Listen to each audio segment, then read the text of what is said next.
Katie, my girlfriend, asked me to write this story of our relationship. She wanted me to call it The Gospel of Scott. Even though I delivered her message like she asked, and even though I suffered so terribly for doing it, I still don't feel like my story should be elevated to the level of a religious text. So I'm just calling it what it is. My girlfriend is literally God. I met her at the Anchor. I was working my way through the crowd to get to the bar when I felt a hand on my shoulder. I turned around to see who it was. I wish I could say I had an I see the light style religious experience when I saw her, but truthfully, my first thoughts were 90% lust and 10% total shock that someone so beautiful had chosen me to talk to. She was short, athletic, and super cute. Her dark brown hair framed a beaming face that suggested a complicated mix of genes from Asia, Africa, and South America. Get me one of whatever you're having. Beer okay? As long as you're having one too. I know this isn't exactly the sort of exchange you'd expect between a mortal and the Lord of the Universe. The problem is that our expectations about the cosmos are a bit off. Religion, physics, philosophy, each of these systems of ideas kind of misses the mark regarding what reality actually is. Of course, that night in the bar, I had no idea that I had just met the one God, ruler of the universe. I was just giddy over the possibility that my lonely Friday night could include hanging out with this seriously beautiful woman. How could I have known that I'd eventually become her prophet and her martyr?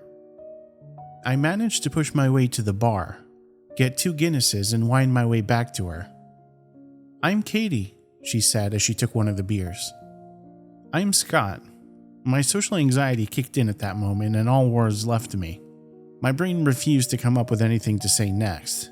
I started to sweat. She smiled. If there was a religious experience to be had that night, it happened then. Her smile melted away my mental block. I suddenly felt like I had known her forever, and I wanted to tell her about my entire life. About every random thing that ever happened to me. Every stupid thought I've ever had. I babbled about the time I missed the bus in 3rd grade, my grandma's funeral, the first day of my job after graduation, losing my virginity.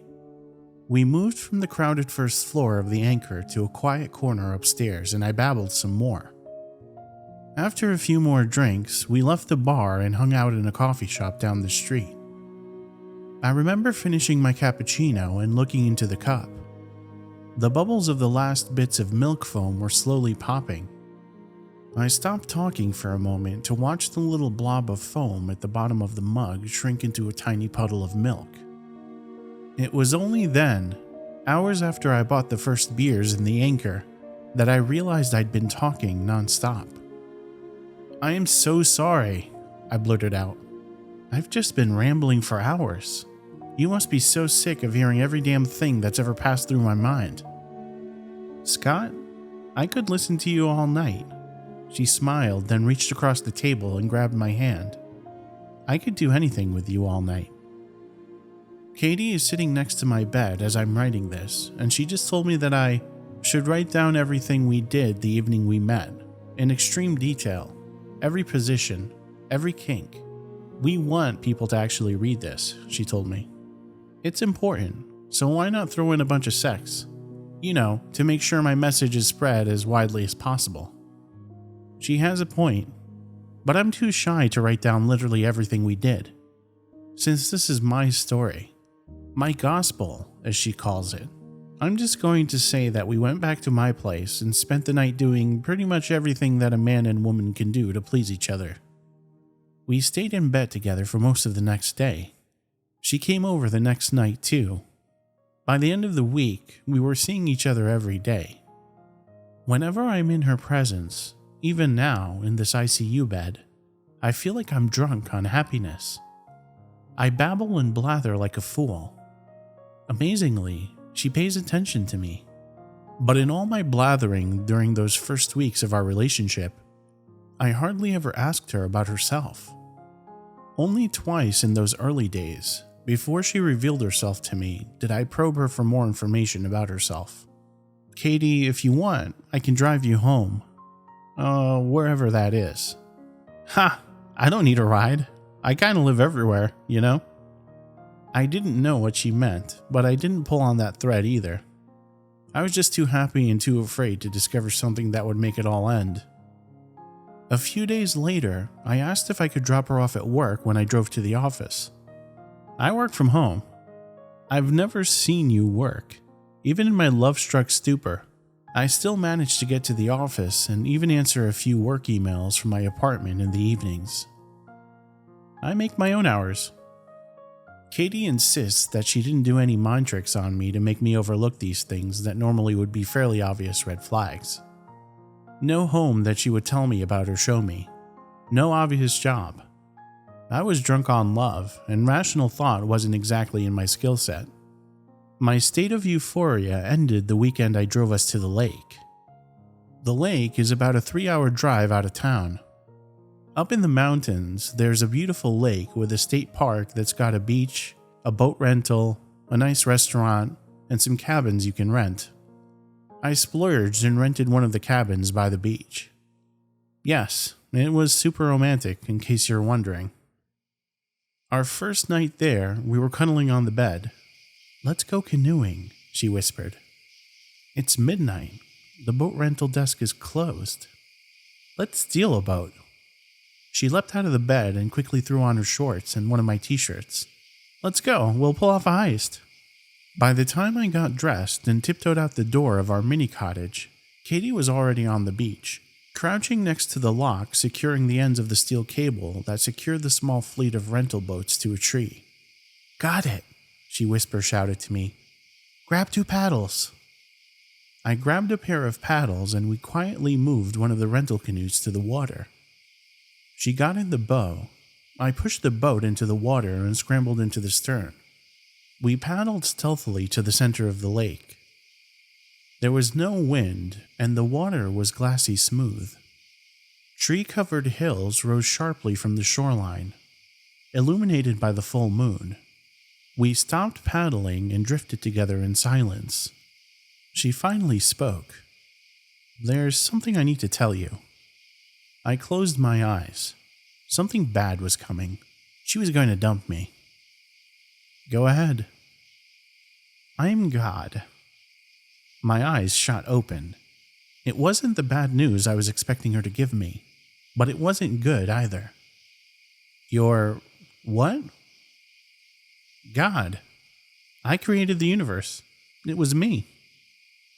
"You mean metaphorically, like a woman's womb creates life, so you're a goddess or something like that?" "No. I mean it literally.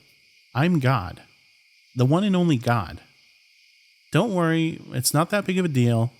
It's not like I'm dumping you." I stared at her for a minute.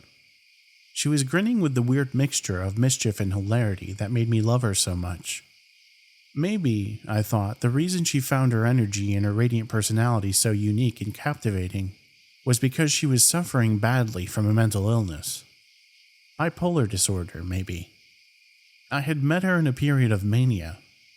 I closed my eyes again.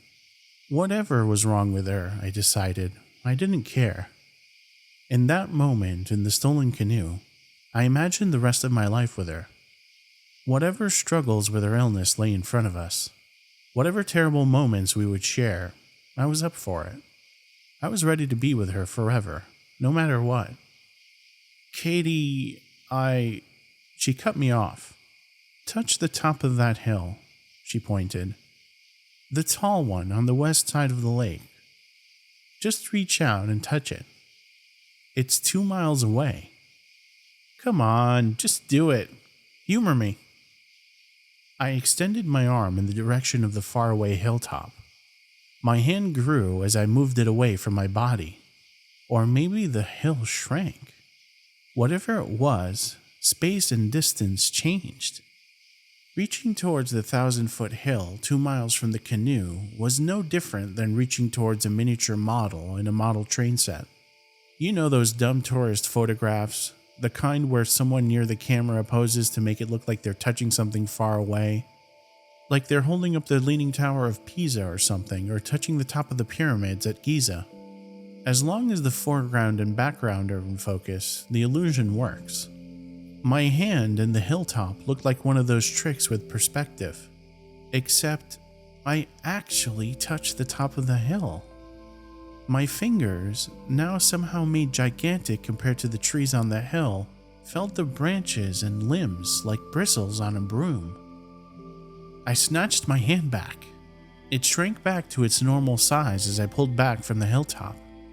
My heart was pounding. Over the course of about 15 seconds, I went from thinking I was being dumped by the love of my life, to thinking she was suffering from a serious mental illness, to thinking I was the one with the mental health issue. What did you do? I didn't mean to sound like I was accusing her, but I was wound up and starting to get scared. How did you make me reach that far? She carefully slipped off her seat in the front of the canoe and crawled towards me. I backed away from her, fell backwards off the stern seat, and collapsed into the awkward space between the seat and the rear of the boat. The canoe rocked dangerously. She rose and walked the last few steps to the stern seat. Somehow, the boat remained stable despite my falling and her walking. "It's okay." She offered me her hand and helped me stand up. "Turn around," she said. I turned around and she wrapped her arms around my chest. "Look at the moon," she said. I looked at the moon. A full moon in a perfectly cloudless sky painted the lake and the hills with silver light. "Now reach out and touch it." I started shaking. She gave me a squeeze and I calmed down a little. I raised my right arm. The moon looked like a glowing golf ball next to my outstretched hand. I moved my hand in front of the moon and slowly closed my fingers. I grasped something. There was a small, cold, round object in my palm. I relaxed my grip and stroked it with my fingertips. It was rough, like sandpaper. There were a few irregular dimples, craters, and mountains. Was I really touching the moon? If so, that meant my hand was somehow, thousands of miles across. I didn't like the idea of being so massive. "Is this safe?" I asked. "What if I, shift its orbit? Couldn't that unleash huge tsunamis or earthquakes?" "It's safe because I'm here with you." "I'm not going to mess it up, am I? I can't accidentally flatten mountains or put my fingertips on huge parts of the surface?" "Don't worry." I continued to stroke the moon. The friggin' moon! "What is this? How are you doing this?" My voice was loud and shaky again. "Well, it's a little complicated. But since I'm literally God, it's not that hard to pull off. I just arranged some highly improbable quantum tunneling events, and some unlikely positional modalities." "Why do you keep saying you're God?" It was a dumb question, but fear and confusion kept me deep in low IQ territory. "Because I am. And I'm going to keep saying it until you wrap your brain around it. Let go of the moon. I want you to feel something else." I brought my hand back to earth. I stared at it. Now it was just a normal hand. Reach out past the moon, deep into space. I stretched upwards again, sending my hand past the moon, into the darkness of the night sky. It was cold, colder than the moon, but I felt small pinpricks of heat on my wrist and forearm. "You're feeling the stars," Katie said. "Reach even farther into space." I did as I was told. At first, I felt nothing but more cold. Then there was a tingling warmth in my fingertips, like I stuck my hand into a warm shower. "You are feeling the farthest galaxies from us, the very edge of the universe. Use your left hand to feel the other side." I pushed my left hand into the sky, feeling the coldness of space, the heat of stars. and eventually the tingling glow of the clouds of countless galaxies. Your reach is spanning the universe. You've got the entirety of existence in your arms. Do you know what that means? I nodded no. It means this is the first time you've hugged me. Not this little human form of me in the boat, but the true me. We are embracing each other for the first time. She was quiet for a long time. I imagined everything that was between my hands. The impossible number of stars and planets. It was all her. Now, I want you to do one more thing. Stretch even further out. Push your fingertips just a little further away, past the warmth of the cloud of galaxies.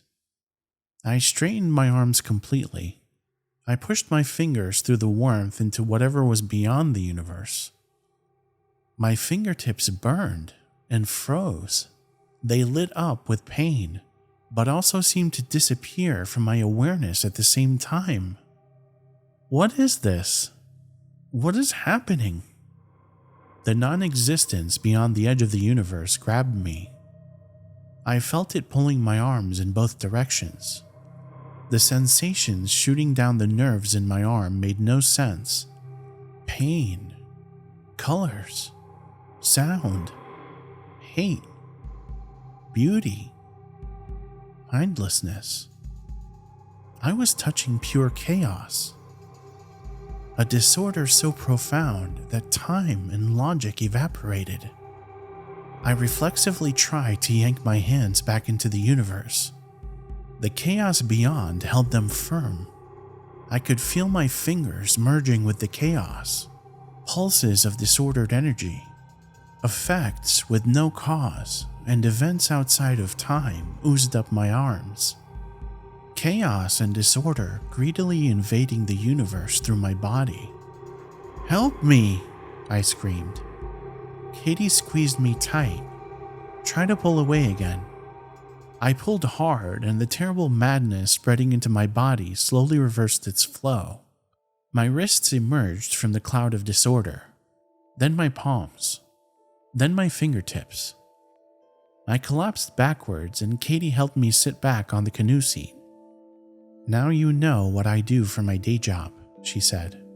"I create reality from the void." "The void," I said absently. My mind was no longer hooked up to my mouth. There's no experience in the void.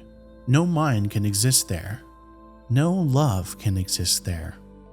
She stepped backwards into the center of the canoe. I turned around to face her. The boat was unusually stable, given that we were standing in it. My mind was racing. This is God. She's God. I'm with God. I'm dating God. I had sex with God. Katie, I'm not religious. I mean, I wasn't until just now. Am I supposed to kneel? Or pray? Or cross myself? Or something like that? Not exactly. She pulled off her t-shirt and dropped it into the boat. "I want you to make love to me." She slipped her shorts off. Not in the boat, though. On the lake. She stepped out of the boat and stood next to it. For her, the surface of the water was solid. "Come on," she said, holding out her hand. I stripped, took her hand and stepped out of the canoe. The boat didn't rock at all. I stood on the surface of the lake.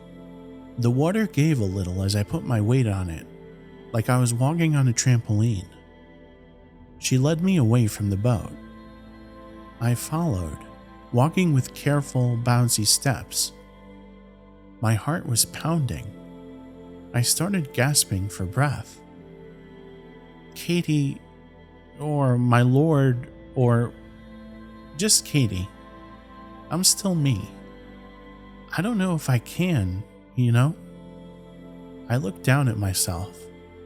Terror and romance don't exactly mix well for me. "Sure you can," she grinned slyly. "Your lord commands it," she said in a tone of mock authority. Then she started laughing hysterically. I eventually started laughing too. Then we lay down on the surface of the lake and took the idea of walking on water to a whole new, adult-rated level. I was awakened before dawn by a bird landing on my ankle. I was still lying on the surface of the lake. Katie was asleep next to me. At least, she looked like she was asleep, but she's God, so who knows? The bird regarded me for a moment, then flew off. I woke up Katie and we walked back across the surface of the lake to the canoe. We got dressed, climbed into the boat, and paddled back to the beach. Katie ran the security cable through the boat's handle and locked it back into place. I hope we don't get in trouble for stealing the boat. What do you care? You're freaking God. The panic and extreme disorientation of the night before was coming back to me. You don't know how this works, do you?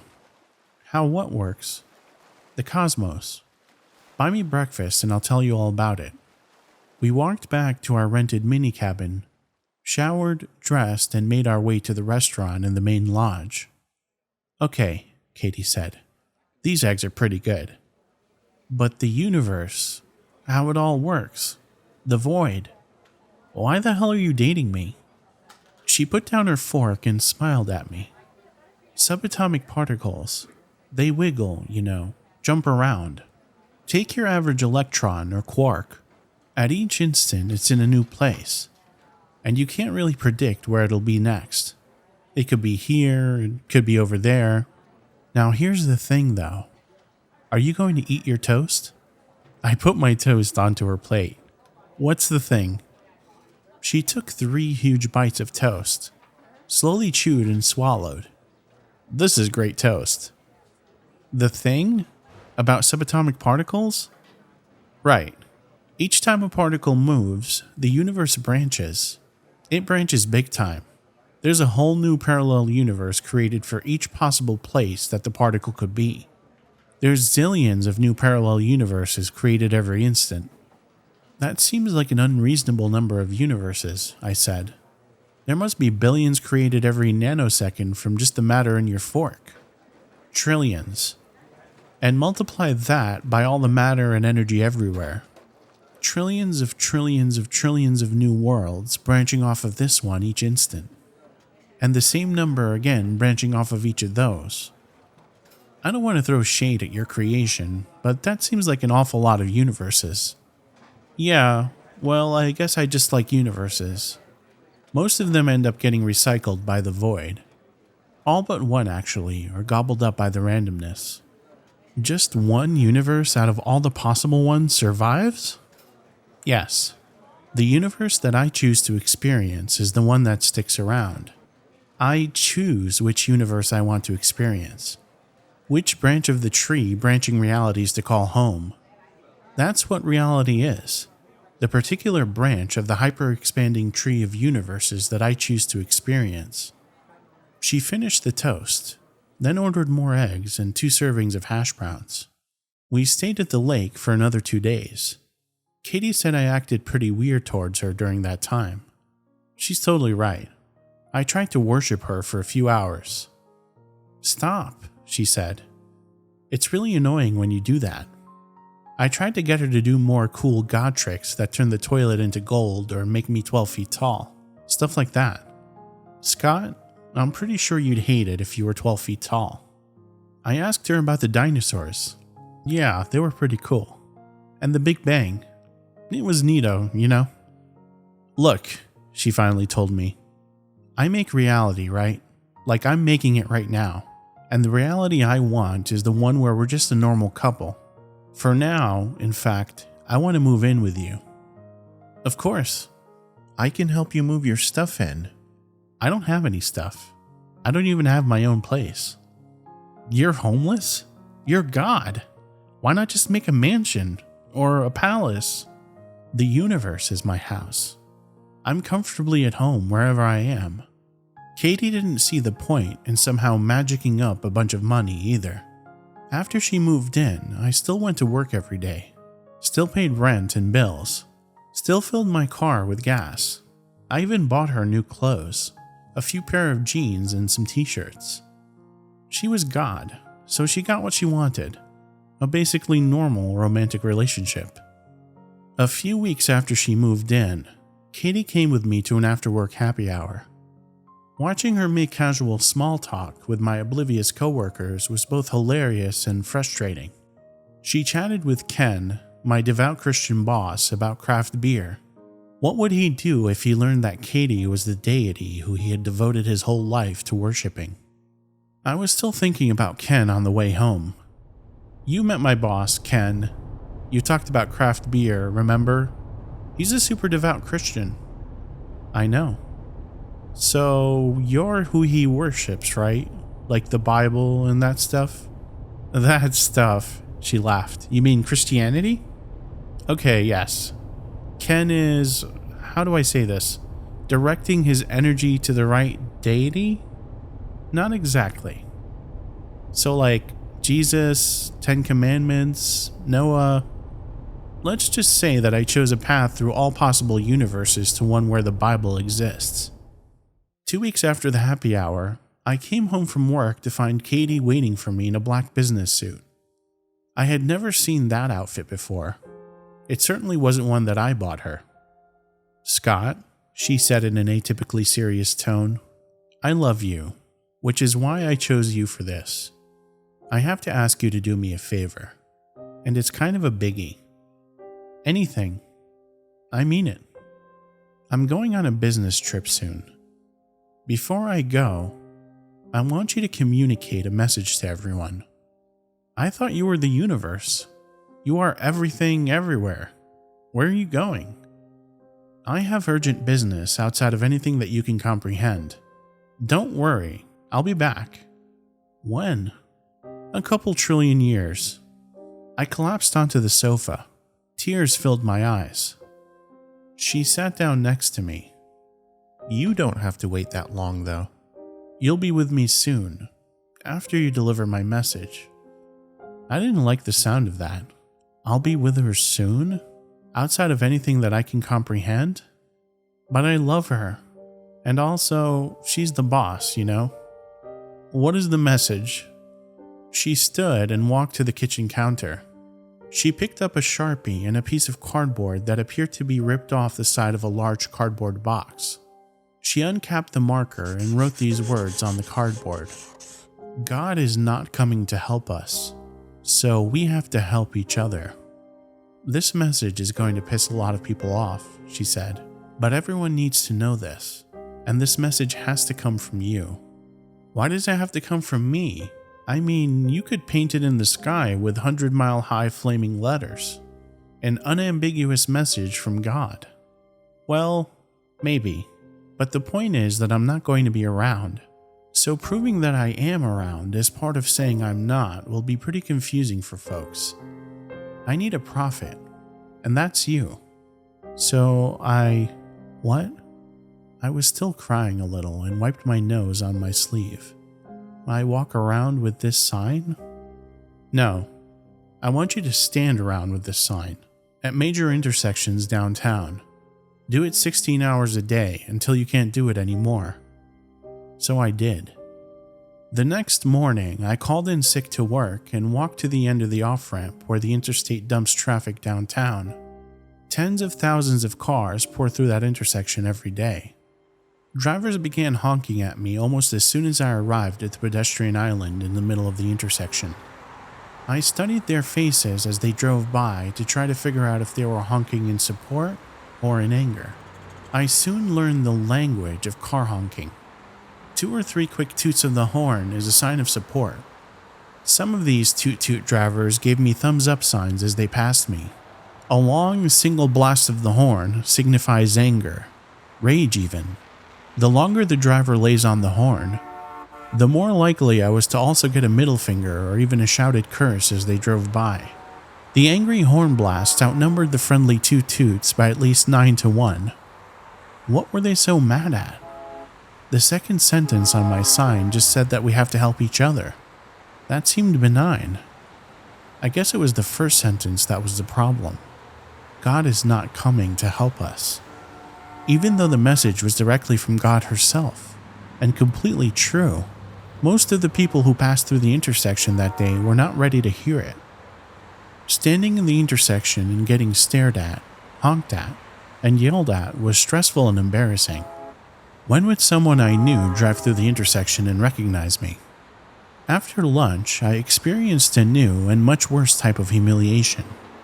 At around 1:30 p.m., 7 hours into my shift, someone in a pickup screamed, "Burn in hell, atheist!" and threw a paper soda cup at me. The supersized cup of Coke hit me in the chest. It was half full of ice, and it hurt when it hit me. The soda splashed into my eyes and soaked my shirt.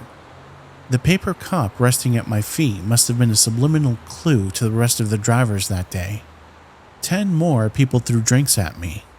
I managed to dodge a few of them, but most of them hit me. More icy soda, a hot coffee, and an empty Sprite can. When I returned to my apartment around midnight, I was thoroughly soaked, cold, and bruised. My apartment was dark and empty. Katie was not home. I peeled my wet clothes off and took a shower. The hot water warmed my skin, but inside I felt colder than ever. Had Katie left for her business trip already? The trip that would last a few trillion years? I missed her already. Just a few hours after I saw her last. How could I go on for the rest of my life without her? I wept. There was a galaxy in my bedroom when I finally got out of the shower. A beautiful purple-bluish spiral galaxy floated above my bed, slowly rotating around its center point. I approached it and examined it closely. Clouds of stars looked like glowing wisps of smoke. I bent in even closer and saw beautifully colored nebula floating throughout like tiny blobs of watercolor. There was a post-it note on the bed. "Great job at the intersection today. Keep going out there every day until you can't anymore. I'm running an errand before my business trip. I'll be back to see you one more time before I leave. I didn't have cash to buy flowers, so here's a galaxy instead." I slept under the galaxy and woke early the next morning. I put on a raincoat to protect myself from thrown drinks, grabbed the cardboard sign, and headed back to the intersection. The community of drivers in the city learns quickly. On only my second day at the intersection, I received my first thrown soda cup at 9:30 a.m. It seemed like everyone who saw me getting drenched as they drove through the intersection yesterday decided it would be fun to participate themselves today. The raincoat helped a little, but the volume of liquid thrown at me was much greater than yesterday, and I was soon soaked with diverse fluids. The second day ended with me stumbling through the door of my dark, lonely apartment, showering, then falling asleep under the floating galaxy. I woke up early again and repeated the process, again and again and again. I became some kind of perverse institution in the downtown business district. Every few minutes, someone would throw garbage or liquid on me as they drove by. Pedestrians shoved me as they walked across the road. I was spit on daily, screamed at every few hours. "God helps those with faith, godless atheist," that sort of thing. 6 weeks after I started holding Katie's sign, someone in a black pickup lobbed a brick at me. The light had been green for a while, and the truck was moving through the intersection at about 45 miles per hour. I only saw the brick for a moment. It was just a dark shape flying towards me. I had no time to react. The brick smashed into my face. The bridge of my nose was basically liquefied. The bone of my eye socket shattered, and my eyes were simultaneously smashed by the brick and sliced by the displaced shards of my skull. I didn't lose consciousness. Instead, I lay on the ground and screamed for help. I started choking on the blood pouring into my throat from my mutilated sinuses. I stopped screaming and just focused on breathing. Help did not come. I heard nothing but the traffic zipping past me for 5 or 10 minutes. I must have looked just like a drunk passed out on the sidewalk, something nobody trying to get to work is going to want to deal with. I sat up and waved my arms for help, hoping somebody would notice my smashed face. This finally got someone's attention. A car's emergency brake engaged. Door opening. "Oh shit, pal, I got you. I just called 911. Hang in there, I got you." "My sign." I choked on blood and was completely unintelligible. I tried again. "My sign. I need my sign. God gave it to me." My Samaritan put the piece of cardboard into my hands. "Brother, I don't think that sign is doing you much good today." I was in the hospital for 20 days. 3 surgeries. Nothing but bad news from the doctors. My eyes were irretrievably gone. My skull and sinuses would require a series of elaborate reconstructive surgeries just to restore normal breathing function. The police visited me once. They were profoundly uninterested in my case. "You were out there every day, all day, holding a deliberately provocative sign. What did you expect?" I checked myself out against doctor's orders. The hospital was only a few blocks from my intersection.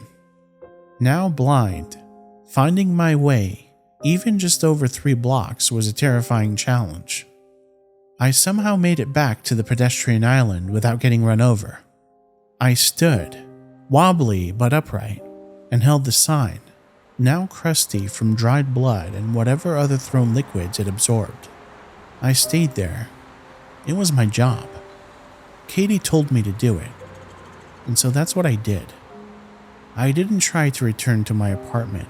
The idea of trying to get myself across town while blind was too much for me to contemplate. I slept on the pedestrian island.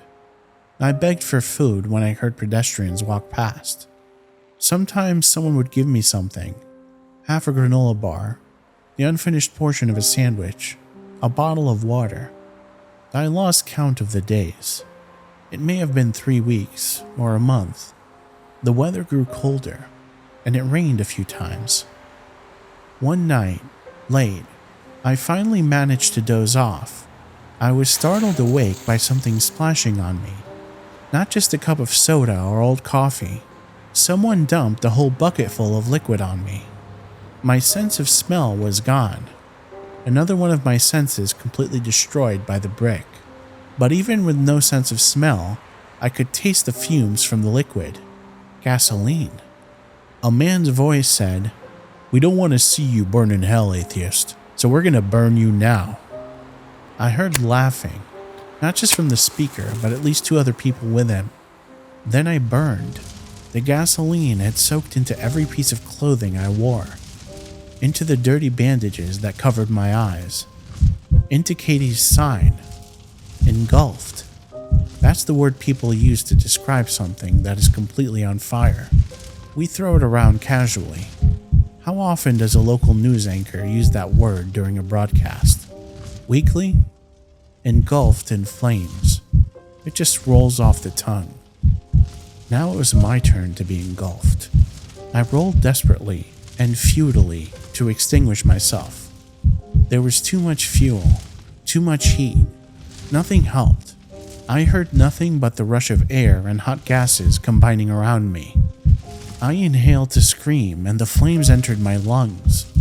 Panic, pain, terror, sorrow. That was my life ending. Pain. I rolled again and fell off the curb into the street. The fuel was eventually consumed, and the roar of my own pyre diminished. I heard laughing, then running away. A car stopped next to me. A woman screamed. Someone beat me with a piece of clothing or a blanket. I must have still been on fire. There was a whoosh from a fire extinguisher. Yelling, crying, sirens. Then finally, unconsciousness. "Scott, I'm here," Katie whispered in my ear. I reached for her and she took what was left of my hand. "You did what I asked, what I needed you to do. Nobody knows it yet, but you did what humankind needed you to do. You are a savior in the most literal sense. The doctors think I'm dying. They don't actually say it, but I know it's what they mean. I lost 6 fingers. I would have cried if I still had tear ducts left. My foot. Katie, they had to take it off last night. I'm probably going to lose the other one too. You will be rewarded. Do you mean in like heaven? Did you ever make yourself a shopping list? What, like for milk and eggs and stuff? Yes. Think about it. Why do you write down a list of what you need before you go shopping? Well, it's because I can't remember more than just a few things. So it's to remind me what to buy at the store. That list is on the little piece of paper. It helps you remember what to get. It is literally a little bit of your memory that exists outside of your head. It's still your thoughts, right, about what to buy? It's not just inside your skull. It leaves your skull when you write it down, and then it goes back in when you look at it again. Yes, Katie. I know how lists work. Well, suppose someone else gets the list. Maybe you gave it to them, or you dropped it and they picked it up and read it. It means that some tiny part of your mind briefly exists in another person. It's not your whole self, obviously, far from it, but it's not nothing. Instead of the shopping list, think of everything you put into the world over a lifetime. All the things you've ever said to everyone, the pictures you've put on the internet, your tax returns, and so on. When people see these and think about you, they're not just thinking about you. They are, in some small way, using their minds to think for you. Your self is spread out over everyone who has ever been affected by your life in some way. That's a nice idea. It's not just an idea, Scott. It's physics. The physics I created, by the way. I made the universe this way for a reason. What you did for me, holding that sign at the intersection, put a profound idea into a few people's minds. A part of you is now alive in them, and as I look out into the future, I see the near infinity of time in which humans will exist in some form. I can see them, Scott. Countless quintillions of individuals will come after you, and I see that little piece of you in all of them. The message is already spreading. There's a guy standing in an intersection in Detroit with the same sign. Next week, someone new will stand at your intersection. I'm going to live on with my mind smeared across the future of humanity. Yes, it won't feel the same as being alive, like you are now, but it's not oblivion either. And it will feel wonderful, and I will be there with you. The next day, Katie came back to the ICU with a laptop. Tell me your story. Tell me the way you want it told. I'll write it down for you and put it into the world. So I did. I narrated all of this to Katie from my bed. It took days, interrupted by surgeries and long spells of incoherence from the painkillers, but Katie stayed with me the whole time. I'll be here with you until the end of this phase of your existence. Then you'll be a part of the universe. Then you'll go on your business trip.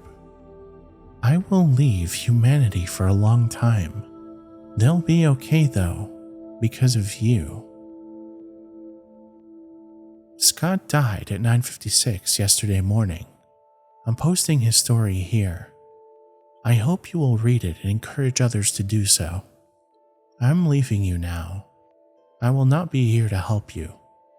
So you have to help each other. Katie.